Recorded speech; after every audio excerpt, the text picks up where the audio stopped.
Hello my dear friends, my name is Daria and you're watching Eco-Terrorism, a channel where we are discussing various environmental oriented movies, and for today's video I decided to choose not a movie but a cartoon, an animated series, and I'm sure you will adore it.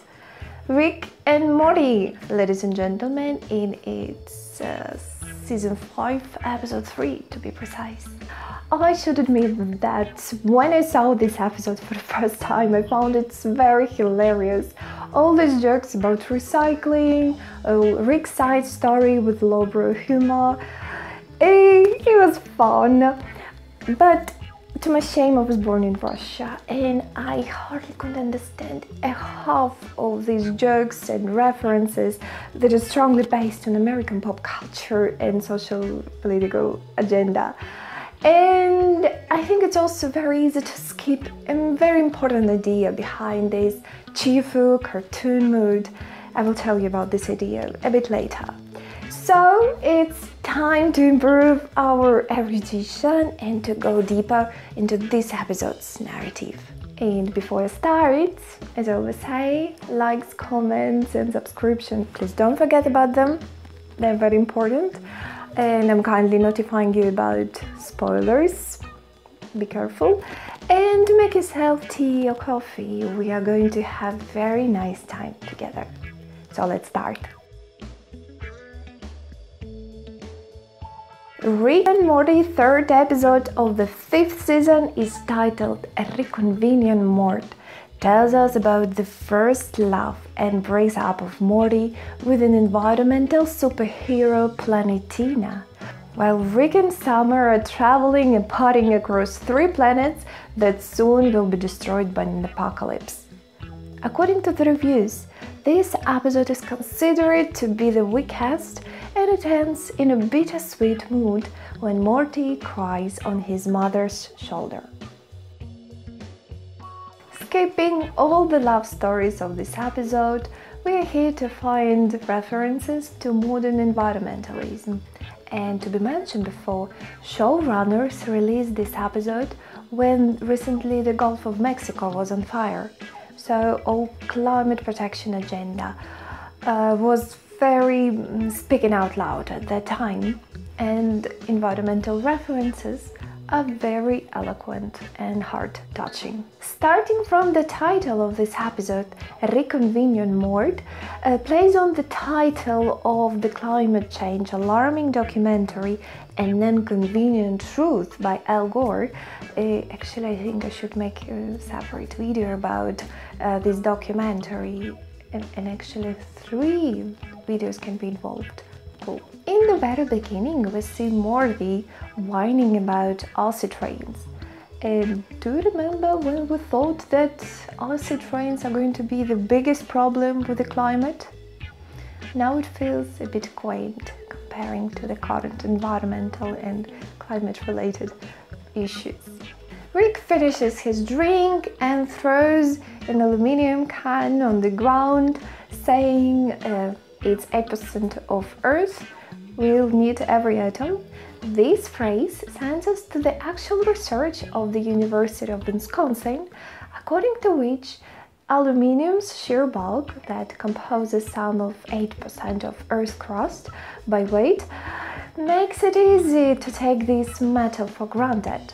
That's why Rick throws away his aluminium can irresponsibly. Never do this. Never. And here we meet Planetina, an environmental superhero with the catchphrase, "There is only one solution to the Earth pollution, you."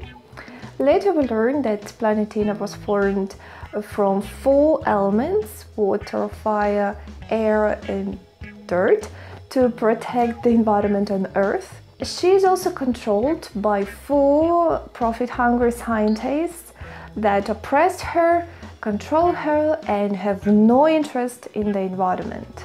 Maybe some of you knew, but I didn't, but Planetina is a gender-swapped parody of the cartoon character Captain Planet. Captain Planet and the Planeteers is an animated television series that was broadcasted in the 90s. A program is a form of edutainment and advocates environmentalism among children. Planeteers are young people who have the power of natural elements and who fight against eco-villains.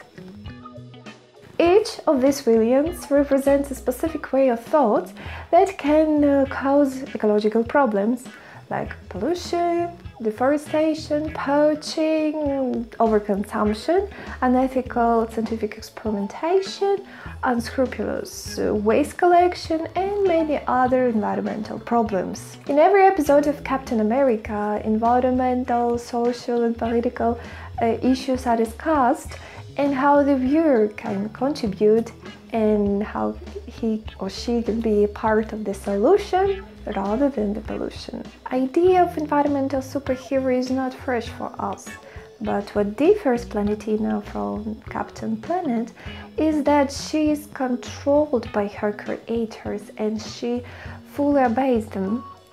Planetina is naive and childlike, saying a lot of cheesy phrases, and she even drew her attention to Morty when he was throwing away Rick's aluminum can into the recycling bin. "You're not an idiot, you recycle," was the first her phrase to Morty, and I found it so witty. Morty is immediately smitten by Planetina and he travels 200 miles to see her while she's battling wildfires.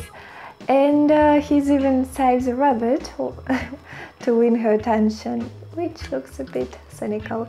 He is not truly committed to the environmental protection. Here we meet 4 scientists who have control over Planetina, and let us see how they commercialize her. They made Planetina wear a t-shirt, vote no, Prop 6. Unless you're living in California, me either, here we deserve an explanation. Proposition 6 is a 2017 initiative that would repeal all transportation taxes in California, including higher gasoline and diesel excise taxes, a new tax on vehicles, and a new tax on zero-emission vehicles.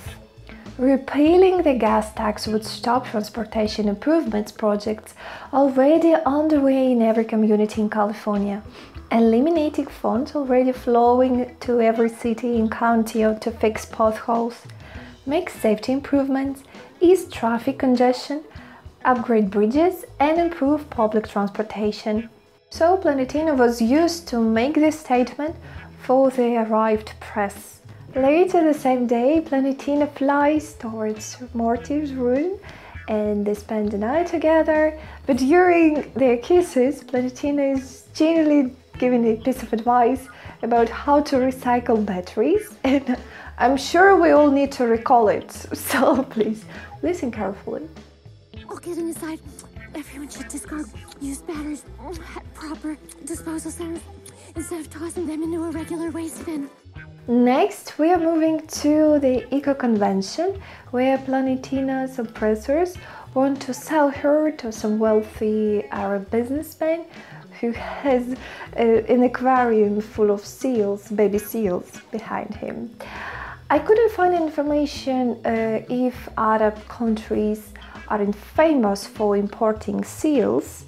If you know something, please text me in the comment section. All I could read is that this Arab businessman, who called himself an individual character not representing any group, was later highly violently attacked by those baby seals, and this might be in a reference to attacks by Navy SEALs, but I'm not sure. So Morty, in the name of love, super violently deals with 4 scientists and sets Planetina free. Then they spend time together in an environmental friendly way, like troubling poachers, blowing more wind to generate more electricity from wind turbines, battling wildfires, destroying tires of petrol-fueled cars, turning on the sign "Walk for drivers," and then sets the House of Congress on fire. And so we see how Planetina slowly increases her level of cruelty as an environmental conservationist, because now she's out of control and she can do whatever she wants to help the planet. Here we can catch the feeling that Planetina is an allegory for environmental activism that can have different versions of actions, from gentle advocacy to cruel eco-terrorism. So the culmination of her planet protection action is a massacre on the mine. Before her act of violence, Planetina and miners exchanging opinions about the situation. She's proclaiming about the urgency of taking measures to stop the pollution of land and poisoning of air, while miners are responding like, "You didn't get the vote, you people can live whatever you want, we need our jobs," and so on and so on. So let's say it's kind of traditional dualism in environmental agenda even now. So these words of miners make Planetina super furious and vigorous. Eventually she massacres the miners. And here this important idea I was telling you before. Any sort of activism, environmental, political, social, religious, is super dangerous when it comes to the radical level. Whatever you do.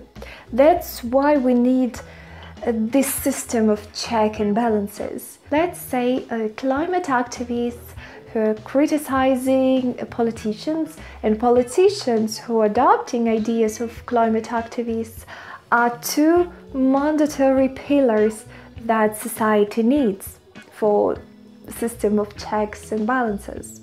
So even noble environmentalism of Planetina morphed to eco-terrorism, and these changes terrified Morty and he rejected her. She explained herself like, these miners want to protect their jobs, to buy more plastic garbage, to eat more corpses of tortured animals, and so and so and so.